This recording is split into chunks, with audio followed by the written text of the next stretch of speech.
Hey everybody, it's Josh at Walnut Ridge. Lately we've been getting a few calls about water heaters, so I kind of wanted to go over just a few things to look at. A lot of the calls are either it's not working on electric, or it's not working on gas, or I don't get any hot water at all. So there's a couple different brands of water heaters out there. Suburban is the one we're looking at here, and the other one is an Atwood, which is actually owned by Dometic now. Biggest way, easiest way to tell the difference is if your drain is in the center down at the bottom, or if it's kind of offset and up a little bit to the left and has a plastic plug versus an anode rod. In the center with the anode rod is going to be your Suburban. And a couple things to look at. So obviously when I look at this one, I see the anode rod's out, so there's no water in it. So I know first thing, we don't have any water. I don't want to turn this thing on and take a chance of burning up the element or anything. Next thing is it's probably bypassed because this is probably still winterized. He maybe hasn't de-winterized or summerized yet. So first thing, just make sure you got water in the water heater. That's going to be step number one if you're having issues with it. Easy way to do that, pull the pressure relief valve right here and see if you get water coming out. Then you know you have water that's inside the unit.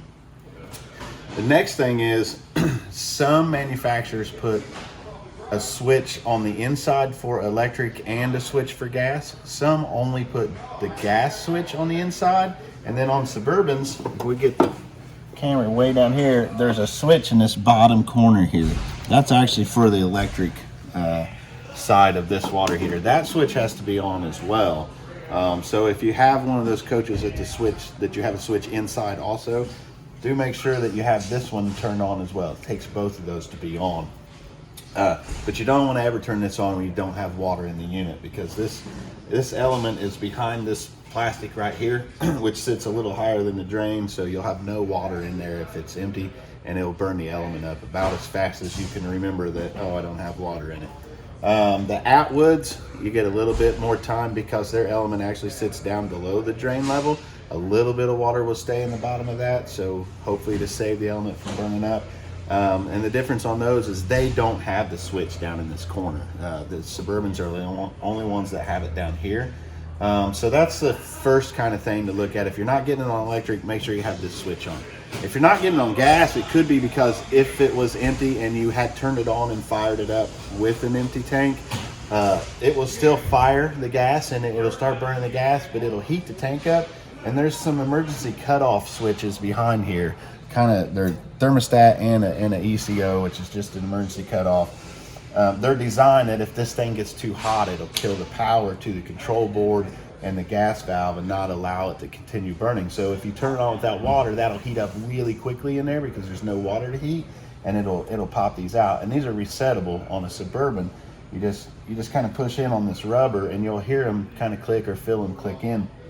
So it could be that just one of those is tripped to where it's not allowing the water heater to fire up and start heating your water.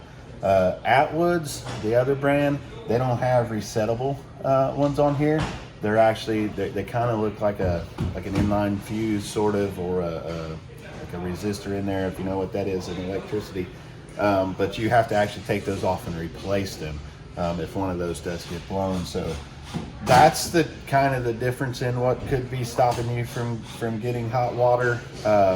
If it's not those things, then you got to start digging a little deeper, like control boards and if you got power running to it, maybe a breaker or fuse or something. Those are kind of the first things you probably would have already checked anyway.